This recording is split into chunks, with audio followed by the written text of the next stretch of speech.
Hi friends, ఓం సాయిరామ్. బాబాగారి ఆశీస్సులు అందరిపైన ఉండాలని మనస్ఫూర్తిగా కోరుకుంటూ అందరూ కూడా సుఖంగా సంతోషంగా ఎప్పుడు కూడా ఐశ్వర్య ఆరోగ్య అభివృద్ధితో ఉండాలని చెప్పి సాయి తరపున నేను కూడా మనస్ఫూర్తిగా కోరుకుంటున్నానండి.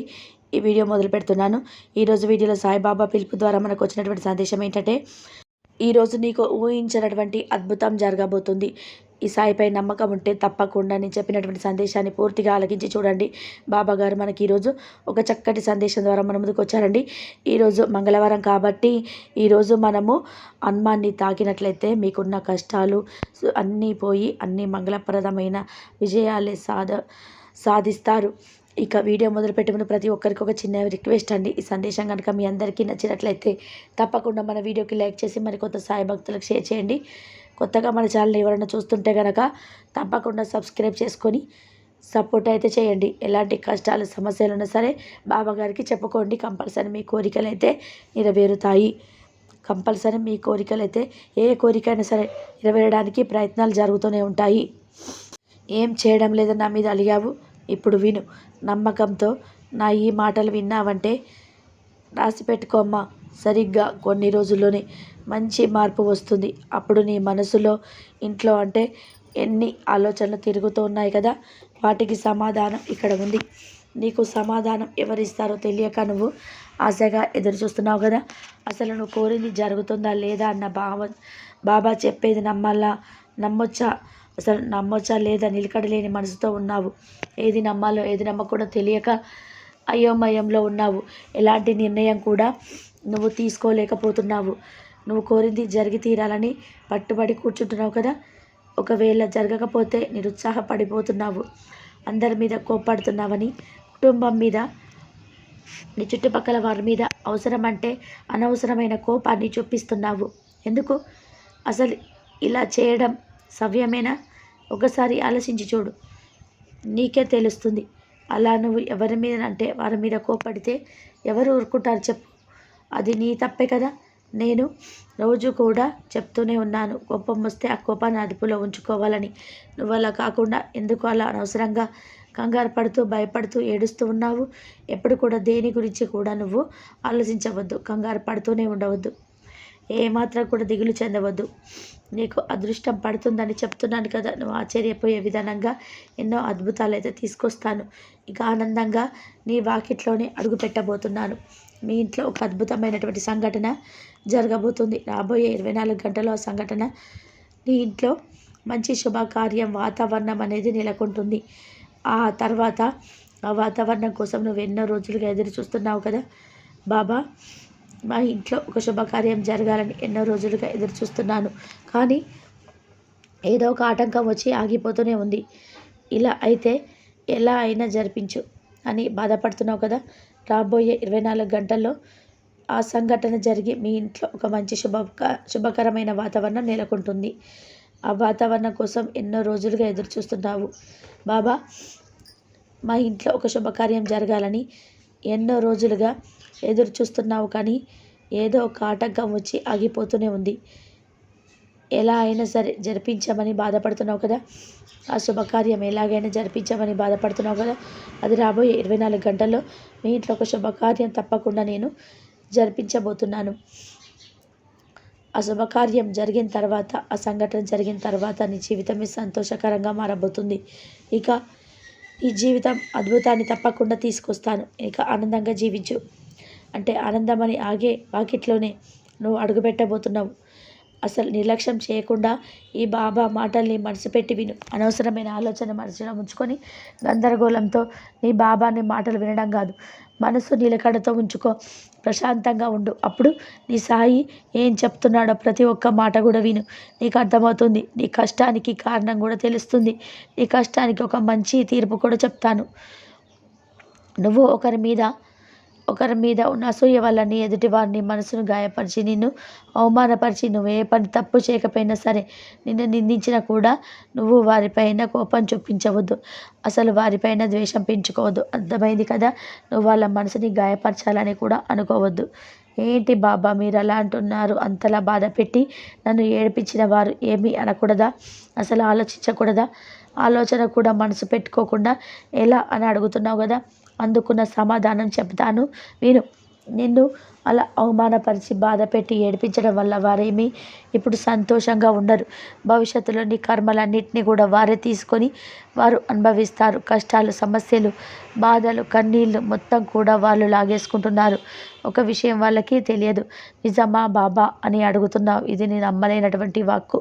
నిజం. తల్లి ఎవరైతే ఇతరులను బాధ పెడతారో వాళ్ళ నుండి కర్మలన్నింటినీ కూడా లాగేసుకున్నట్టే. అందుకే నేను ఇక చెప్తూనే ఉన్నాను, ఎవరిని బాధ పెట్టవద్దు, ఎవరి మీద కోపాన్ని పెంచుకోవద్దని. ఎవరైతే ఏ తప్పు చేయకుండా ఇతన్ని గాయపరుస్తూ మాట్లాడుతూ ఉంటారో వాళ్ళు వాళ్ళ కర్మలని పూర్తిగా లాగేసుకుంటారు. అలా చేయడం వల్ల నీకే కాదమ్మా లాభం. అందుకే కాస్త ఆలోచించి చూడు. నువ్వు ఒకరిని అంటే ఎదుటి వాళ్ళని ఏమైనా అనాలంటే వారి మీద జాలిపడు. ఇంకా అంతకుమించి ఏం చేయాల్సిన అవసరం లేదు. అర్థమైంది కదా. ఒకవేళ నువ్వు అంత ఎదురు దెబ్బ కొట్టాలని చెప్పి అనుకుంటున్నావంటే ఇక నువ్వు ఎక్కువ కర్మలను అనుభవించవలసి వస్తుంది. కాబట్టి కోపం, ద్వేషం, ఇసూయ వంటివి కూడా అన్నీ పోగొద్దు. ఒకవేళ ఎవరైనా పాపం మూట కట్టుకున్నారంటే వారి ఈ జన్మలోనే కాదు, జన్మలకు వెంటాడుతూనే ఉంటుంది. నువ్వు గుర్తుపెట్టుకోవాలి. ఎవరు ఏమన్నా కూడా పట్టించుకోవద్దు. కాస్త నిదానంగా నెమ్మదిగా ఉండు. నీకు తగిలిన గాయాలన్నిటినీ కూడా నాకు తెలుసు. ఇప్పటి వరకు నువ్వు పడ్డ కష్టాలన్నిటికీ కూడాను నాకే తెలుసు. అన్నీ చూస్తూనే ఉన్నాను కదా. మరి ఏంటి బాబా నీ చూస్తూ కూడా ఇలానే అనుకుంటున్నావు కదా. మౌనంగా ఉంటున్నానని అసలు అనుకోవద్దు. నీలో ఉన్న భయం కూడా నాకు కనబడుతుంది. నువ్వు నీ కళ్ళ నిండా కన్నీళ్ళు పెట్టుకొని ఏడుస్తున్నావు కదా. ఎందుకు పప్పు? ఎందుకు చెప్పు? నా బిడ్డ ఇంత ఓపిక ఉండడం నాకు అసలు అవసరమా లేదా అనేటువంటి ఎన్నో ధైర్యాన్ని చెప్పే మాటలు ఎన్నో చెప్తున్నాను. ప్రతి వాక్కును కూడా ప్రతిరోజు కూడా అందిస్తూనే ఉన్నారు కదా. అయినా భయపడుతూనే ఉన్నావు. వెనకడుగు వేయొద్దు. ఎందుకు వేస్తున్నావు? ఎలాంటి సమస్య వచ్చినా సరే ధైర్యంగా ముందుకు వెళ్ళు. సంతోషం వచ్చినా బాధ వచ్చినా సరే నేను నీకు తోడుంటాను. నీ ఎదుగుదల కోసం నేను బలంగా నిలబడతాను. నీకు భయాన్ని ఎప్పుడు కూడా విడిచిపెట్టే శక్తిని, నీకున్న బలాన్ని సాధించాలంటే కొన్ని రోజుల కష్టాలు రానే వస్తాయి. దానితో పాటుగా అడ్డుకుంటూ ఉంటారు కదా నీ చుట్టుపక్కల వాళ్ళు కూడా ఎన్నో అడ్డంకులు వేస్తుంటారు. ఇవన్నీ సహజమే కదా. వీటిని దాటుకొని నువ్వు ముందుకు వెళ్తేనే కదా విజయం ఉంటుంది. నీ లక్ష్యాన్ని నువ్వు సాధించగలవు. కాబట్టి ఏమొచ్చినా ఎవరు ఎన్ని అడ్డంకులు వేసినా పట్టించుకోవద్దు. ముందుకు వెళ్ళు. నీ జీవితానికి నేను బాధ్యతగా ఉంటాను. అన్నిటి నేను నీ పక్కనే ఉంటాను. నీకు నీ జీవితానికి మంచి కాలం రాబోతుందని చెప్పడానికి ఈరోజు మీ ముందుకు వచ్చాను. అతి త్వరలో నేను విజయానికి దగ్గరలో ఉన్నావు. కొద్ది దూరం మాత్రమే ఉంది. కొన్ని అడుగుల నమ్మకంతో వేశావు అంటే విజయం నిన్ను ఖచ్చితంగా చేరుస్తుంది. ఆ విజయం నీకు దగ్గర అవుతుంది. కాబట్టి ఇప్పుడు నీకు ఎన్ని కష్టాలు, సమస్యలు వస్తున్నాయి కాబట్టి దేన్ని కూడా చూసి భయపడవద్దు. వెనకడుగు వేయొద్దు. నీకైన పనులన్నీ కూడా జరుగుతూనే ఉన్నాయి. నువ్వు ఎలా అయితే నీ జీవితం ఉండాలని అనుకుంటున్నావో అలానే మారుస్తాను. నమ్మకంతో ఉండు. ఆ నమ్మకమే నిన్ను అన్ని వేళలా కూడా గెలిపిస్తుంది. ఆ నమ్మకమే నిన్ను నా బిడ్డగా మార్చుకోవడానికి, ఆ నమ్మకమే ఈరోజు నీకు ఈ రోజుల్లో నువ్వు కోరుకున్నటువంటి కోరిక అంతా తీరబోతుంది. ఆ నమ్మకంతో ఉండు. నీకంతా కూడా శుభమే జరుగుతుంది. ఇక రాబోయేటువంటి 24 గంటల్లో జరిగేటువంటి శుభకార్యంతో నీ జీవితం చాలా ఆనందంగా, సంతోషంగా మారుతుంది. ఎప్పుడు కూడా నేను చెప్పినటువంటి సందేశాలన్నీ పూర్తి ఆలకించినందుకు నీకు ఎంతో కూడా నేను కృతజ్ఞతలు తెలుపుకుంటూ ఉంటాను. నీ జీవితం ఒక పూల బాటగా నేను అందంగా తీర్చిదిద్దబోతున్నాను. నీ జీవితాన్ని ఒక ప్రకాశవంతమైనటువంటి వెలుగులోకి రాబోతుంది. అది పెద్ద వాగ్దానం నీకు ఇస్తున్నాను. నేను చెప్పేది 2 నిమిషాలు వింటే చాలు. నువ్వు నవ్వుకొని సంతోషంగా, ఆనందంగా జీవితాన్ని గడుపుతావు. ఎవరైతే నేను ఏలడ చేసి గాయపరిచినా సరే, ఎలాంటి విషయమైనా సరే చూసినట్టు వెళ్ళిపో. అటువంటి అప్పుడే నీ మనసు అనేది మనోపక్వం చెందుతుంది. నువ్వు ఎప్పుడైతే శివయ్యను నామస్మరణ చేసుకుంటావో, నువ్వు వెళ్తున్నది వెతుక్కుంటూ తప్పకుండా నీకు దొరకకుండా ఏదైతే అల్లాడిపోతున్నావో అన్నీ కూడా నిన్ను వెతుక్కుంటూ వస్తాయి. ఆలోచన కూడా మనసులో పెట్టుకోవద్దు. ఎప్పుడు కూడా అంతా మంచి జరుగుతున్న నమ్మకంతో కావాలన్నా సరే నా బాబా ఉన్నారు కదా నాకు, ఎప్పుడు కూడా ధైర్యంగా ఉంటారు. ఇతరులు నమ్ముకుంటారని, ఏళ్ళు చేస్తున్నారని ఏదేదో వ్యతిరేకమైనటువంటి ఆలోచన మనస్సును చేయవద్దు. ఎవరు ఆలోచించినా సరే ఏమీ జరగదు. నీ జీవితానికి అంతా మంచి జరిగేలాగా ఉండాలి. నువ్వు పడ్డ కష్టం అంతా కూడా అవమానంగా భావించవద్దు. అంతా కూడా సర్దుకుపోతాయన్న నమ్మకంతో నీ జీవితంలో ఏర్పడే గెలుపు కూడా అంతే గొప్పగా ఉంటుంది. ఎటువంటి కష్టాన్నైనా తట్టుకోగలిగితే తర్వాత వచ్చే గెలుపు నీ జీవితానికి ఆనందాన్ని ఇస్తుంది. కష్టం తెలియకుండా నా బిడ్డను పెంచాలనుకోవడం తప్పు కాదు. కానీ నువ్వు పడే కష్టం, నీ కష్టం, ఓపిక, నీలో ఉన్న నమ్మకం గురించి తప్పకుండా నీ బిడ్డలకి తెలియజేస్తుంది. నీ గౌరవం, విలువ వారికైతే తెలిసొస్తుంది. నీ నిజాయితీ మాత్రమే చూపించు. అలాగే వారిని పెంచు. ఎవరు ఎన్ని రకాలుగా అనుకున్నా సరే నువ్వు మాత్రం నీ నిజాయితీని నమ్మి నీ నిజాయితీగా ఉండు. అభిమానం, నిజాయితీ, నీ ప్రేమ, మంచితనం అన్నీ నాకు తెలుసు. అందుకే ఈ విషయాలన్నీ కూడా నేను నీకు చెప్తున్నాను. మంచి విషయం కోసం ధైర్యంగా ముందడుగు వెయ్యి. ఒంటరిగా ఉన్నా సరే ధైర్యంగా ఉండు. న్యాయం గెలిచేలా చూసుకో. మనుషులు అందరి బాధలకి కారణం ఏంటో తెలుసా? నీకంటే ఇతరులు బాగున్నారనే భావన రానివ్వద్దు. ఎవరికి దగ్గ కష్టం వాళ్ళకే ఉంటుంది. ఎవరు ఎలా అయినా సరే ఉండండి. నీకు నువ్వుగా ఉండాలి. నువ్వు కోరింది నీకు దక్కేలా ఈ సాయి తండ్రి నీకు సహాయం చేస్తాడు. అంతేకాని ఇతరులతో మాత్రం పోటీ మాత్రం పడవద్దు. ఇతరులతో అసలు పోల్చుకోవద్దు. అది నీ జీవితానికి పెద్ద దెబ్బతీస్తుంది. నీ ఆలోచనలను నువ్వు అదుపులో ఉంచుకొని నీ ఆలోచన గొప్పగా ఉంచుకో. నువ్వు ఇతరులకు ఆనందానికి కారణం కాకపోయినా పర్వాలేదు. కానీ ఇతరుల బాధకు మాత్రం నువ్వు ఎప్పుడు కూడా కారణం కావద్దు. నువ్వు ఆనందంగా ఉంటే ప్రతి విషయం కూడా నీదే అవుతుంది. నువ్వు ఎదురు చూసే విషయం అతి పెద్దగా, అది ఎంత పెద్దదైనా సరే జరిగి తీరుతుంది. ఎప్పుడు కూడా ఏది ఆగదు. నువ్వు జీవించిన జీవితం ఎప్పటికీ ఉండదు. కాబట్టి ఆనందంగా ఉండు. నువ్వు మంచి దానివి కాబట్టి మంచిగా ఆలోచించే నీ జీవితం ఎంతో ఆనందంగా కూడా ఉంటుంది. నీ నిజాయితీగా నీ ధర్మాన్ని అడ్డుపెట్టుకొని ఉండు. అది నీకు మంచి జీవితాన్ని తప్పకుండా ఇస్తుంది. అలాగే ఎంతగా సంపాదించాలని ఆలోచించినా నీ ఆరోగ్యాన్ని కోల్పోవద్దు. నీ ఆరోగ్యమే నీకు మహాబలం కదా. నువ్వు ఆరోగ్యంగా ఉంటేనే కదా అన్నీ సాధించగలవు. అవును కదా. ఆనందంగా ఉండు. డబ్బు, నగలు మాత్రమే జీవితానికి ప్రశాంతతను సాధించగలవు. నువ్వు ప్రశాంతత అనేది సంతోషంలో ఉంటుంది. నీ సంతోషాన్ని తప్పకుండా నీ జీవితానికి నీ సాయి తండ్రి నేను అందిస్తాను. దుఃఖం, సంతోషం ఇవి ఎవరికి కూడా శాశ్వతం కాదు. తీయటి జీవితం అనుభవించాలంటే కష్టాలన్నీ కూడా దాటవలసిందే కదా. ఇప్పుడు కష్టంగా ఉన్నా సరే తర్వాత సంతోషం వస్తుందని తప్పకుండా అనుకో. అంతా మంచి తలుచుకుంటూ ఉంటే మంచి చేస్తూ ఉండు. ధైర్యంగా ఉండు. ఒక విత్తనం వేస్తేనే కదా అది పువ్వులు, కాయలు, పండ్లని ఇస్తుంది. అలాగే మంచి అనే ఒక విత్తనం, దానికి ఫలితం కూడా తప్పకుండా నీ చేయికి అందుతుంది. తలుచుకున్న వెంటనే ఎప్పుడు కూడా గెలుపు రాదు. దానికి తగ్గ ప్రయత్నం, కృషి, పట్టుదల, ఓర్పు, నమ్మకం ఇవన్నీ కలిస్తేనే కదా గెలుపు. నీకున్న ప్రయత్నం ఎప్పుడు కూడా ఆపవద్దు. కృషి చేస్తూనే ఉండు. ప్రతి ఒక్క అవకాశాన్ని వినియోగించుకో. నీకైన విజయం తప్పకుండా వస్తుంది. ఒకసారి ఓడామంటే ఆ ఓటం ఎక్కడ తప్పు జరుగుతుందో సరిచేసుకొని గెలుపు వైపు అడుగులు వెయ్యి. తప్పకుండా నీ గెలుపు అందుతుంది. బాగా ఆలోచించు. నీకు ఏం చెప్తున్నానో అప్పుడే నీకు అర్థమవుతుంది. ఇక నీ జీవితంలో ఓటమి ఉండకూడదు అంటే ఈ విషయాలన్నీ కూడా నువ్వు పాటించవలసిందే. కొన్ని విషయాలు జరిగితే అది గెలుపు అనుకోవద్దు. జరగకపోయినా సరే అది మంచికే అని అనుకో. ఒకసారి జీవితం చాలా వేరుగా ఉండవచ్చు. నీకు మంచేదో చెడేదో అనేది జీవితం తప్పకుండా నేర్పుతుంది. అది సందర్భాన్ని బట్టి, మనుషులను బట్టి నీకే అర్థమవుతుంది. ఎవరితోనూ పోటీ అనేది చేయవద్దు. నీకు కావాల్సింది సరైన సమయంలో నీకు తప్పకుండా జరుగుతుందని నీ మనసు తేలిక ఉన్నప్పుడు ఈ విషయాలన్నీ కూడా ఈ సాయి తండ్రి అంటే నీకు మాటలు అర్థమవుతాయి. కాబట్టి నీ మనసును ప్రశాంతంగా ఉంచుకో. నీకంతా మంచి జరుగుతుంది. రేపటి రోజున సంతోషం నీ జీవితంలోకి వస్తుంది. నువ్వు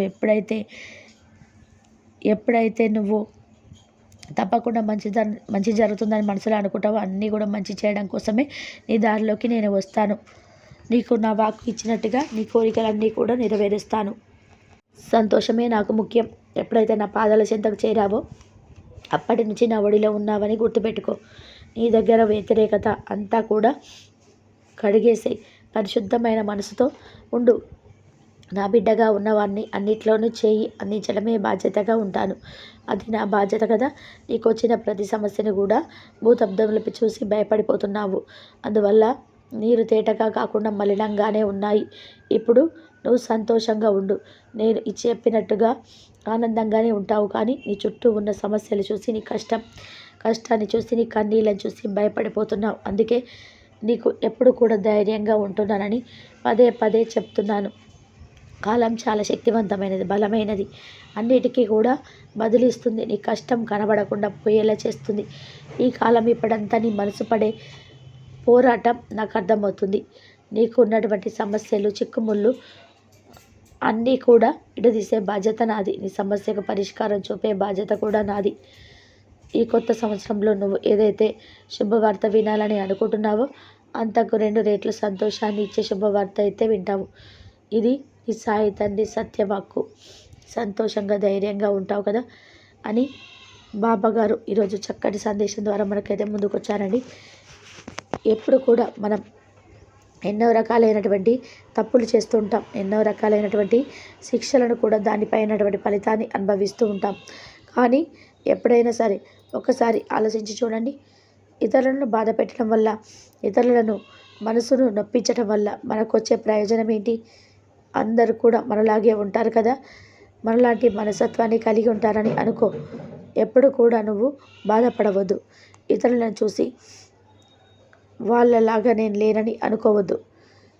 ఎందుకంటే ఏ ఒక్క మనిషికైనా సరే, అంటే భూమిపైన పుట్టిన ఏ జీవికైనా సరే వారు చేసిన పూర్వజన్మ సుకృతమే. అంటే పూర్వజన్మలు చేసినటువంటి పాపాలైనా సరే, లేదా పూర్వజన్మలు చేసినటువంటి పుణ్య పాపాలను బట్టే ఈ జన్మలో మనం అనుభవించినటువంటి రాత అనేది రాసిపెట్టి ఉంటుందని గుర్తుపెట్టుకోవాలి. అలా కాకుండా వాళ్ళందరూ కూడా మోసం చేసేవారు. వారికి ఎందుకు అలాంటి జీవితాన్ని ఇచ్చారు? మేము ఇంత మంచిగా అన్నిటికీ అందరికీ సహాయం చేస్తున్నాము, కానీ మాకెందుకు ఇన్ని కష్టాలు అని మీరు బాధపడకండి. ఎందుకంటే నువ్వు ఈ జన్మలో ఎంతో కష్టాన్ని చూస్తున్నావు. అంటే గత జన్మలో నువ్వు నీకు తెలియకుండా చిన్న చిన్న పాపాలను చేసి ఉంటావు. అందుకే ఈ జన్మలో నీకు ఫలితం అనేది అలా లభించిందనమాట. ఇప్పుడు ఎంతో చెడ్డవారికైనా మనకు దేవుడు అనేది మంచి రాతను రాసుంటాడు కదా. మనం అనుకుంటూ ఉంటాం మంచి వారికి ఎప్పుడు కష్టాలు తప్పవు, చెడ్డవారికి ఎప్పుడు సంతోషమే ఇస్తాడా భగవంతుడు. అసలు భగవంతుడు ఉంటేనే కదా ఇలా చేసేది అని మనం అనుకుంటూ ఉంటాం. అది నిజమే. ఎందుకంటే అప్పుడున్న పరిస్థితి మనల్ని అలా చేస్తుంది, అలా మాట్లాడేలాగా. ఎందుకంటే ఇప్పుడు వారు చెడ్డవారు అయి ఉండవచ్చు. గత జన్మలో వారు మంచి ఫలితాన్ని, మంచి పుణ్యాన్ని సంపాదించి వారి జీవితాన్ని రాసిపెట్టుకొని వచ్చి ఉండవచ్చు. అందుకే వారు ఈ జన్మలో ఎన్ని తప్పులు చేసినా కూడా వారికి భగవంతుడు మంచి రాతను అనుభవించాల్సినటువంటి పరిస్థితులను అనుకూలించడాన్ని మనం అర్థం చేసుకోవాలి. ఎప్పటికీ బాధపడకండి. మంచి వారికి ఎప్పుడు మంచి జరుగుతుందనే విషయాన్ని గుర్తుపెట్టుకోండి. సంతోషంగా మీ జీవితాన్ని గడిపేందుకు ప్రయత్నించండి. ఎప్పుడు ఉంటామో ఎప్పుడు వెళ్తామో తెలియని కాలం కాబట్టి ఉన్నన్ని రోజులు ఉన్నటువంటి క్షణాలను మనశ్శాంతిగా అనుభవించినాడు మన జీవితం చాలా సంతోషంగా ఉంటుంది. ఎవరైతే ఇతరులను బాధ పెడతారో వాళ్ళకు ఎలాంటి కర్మలన్నిటి కూడా నేను లాగేసుకున్నట్లే. అందుకే నేను ఇక చెప్తూనే ఉన్నాను, ఎవరిని బాధ పెట్టవద్దు, ఎవరి మీద కోపాన్ని పెంచుకోకని. ఎవరైతే తప్పు చేయకుండా ఇతని గాయపరుస్తూ బాధ పెడుతూ ఉంటారో వాళ్ళు వాళ్ళ కర్మలని పూర్తిగా లాగేసుకుంటారు. అలా చేయడం వల్ల నీకే కాదమ్మా లాభం. అందుకే కాస్త ఆలోచించి చూడు. నువ్వు ఒకరిని అంటే వాళ్ళని ఏమైనా అనాలంటే వాళ్ళ మీద జాలిపడు. ఇంకా అంతకుమించి ఏం చేయాల్సిన అవసరం లేదు. అర్థమైంది కదా. ఒకవేళ నువ్వు అలా తిరిగి ఎదురు దెబ్బ కొట్టాలని చెప్పి అనుకుంటున్నావంటే ఇక ఎక్కువ కర్మని అనుభవించవలసి వస్తుంది. కాబట్టి కోపం, ద్వేషం, అసూయ, ఈర్ష్య వంటి వాటి జోలికి అసలు పోవద్దు.